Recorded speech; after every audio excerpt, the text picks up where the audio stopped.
Die Ratten stolpern hinter ihr her. Der Scharki, der Michi, der Fips und der Coco gehen hinter nachher. Immer tiefer gehen sie in den Dschungel. Flüge, Dreck und Spinnenschleim, das ist ja wie im Märchen. Ein verwunschener Zauberwald.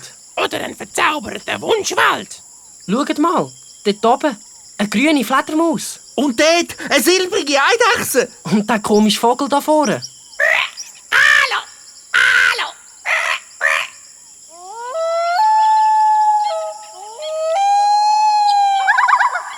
Die herrlichen Blumen da rechts.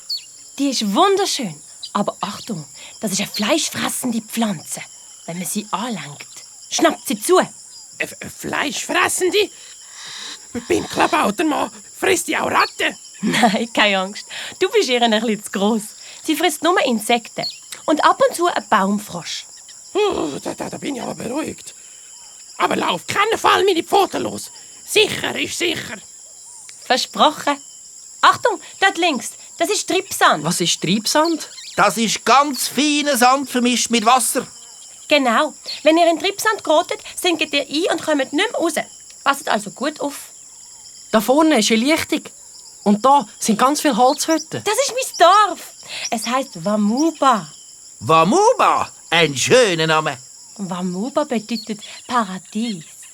Es ist wirklich paradiesisch da. Die Häuser stehen ja alle auf Stelzen. Ah, klar. So können euch die Waranen nichts machen. Was? Ah nein, die Stelzen schützen unsere Hütten vor dem Monsunregen. Die Waranen sind doch Haustiere. Schaut, das ist eine. Das ist mein Liebst. Vanjo, komm du an. Dicke. Ja, das ist gern, wenn ich dich rauli, gell? Oh, schaut mal, da kommen die anderen. Hört mal alle zu. Ich habe meine Freunde mitgebracht. Das sind... wie heissen ihr eigentlich? Ich bin der Scharki. Und ich bin der Michi. Ich bin die Ratte. Und das ist der Fips. Und das ist...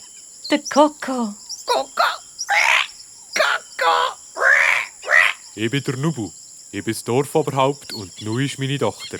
Herzlich willkommen in Wamuba. Willkommen. Ihr seid unsere Gäste und könnt so lange bleiben, wie ihr wollt. Die Nadi, Tante Nadi. die Tante Nadi, zeigt euch später eure Hütte. Aber zuerst essen wir mal etwas. Ihr habt doch sicher Hunger, oder? Oh, ja, ja, und und wie? Was gibt's da? Die Nui bringt den Captain Sharky und seine Mannschaft zum Dorfplatz.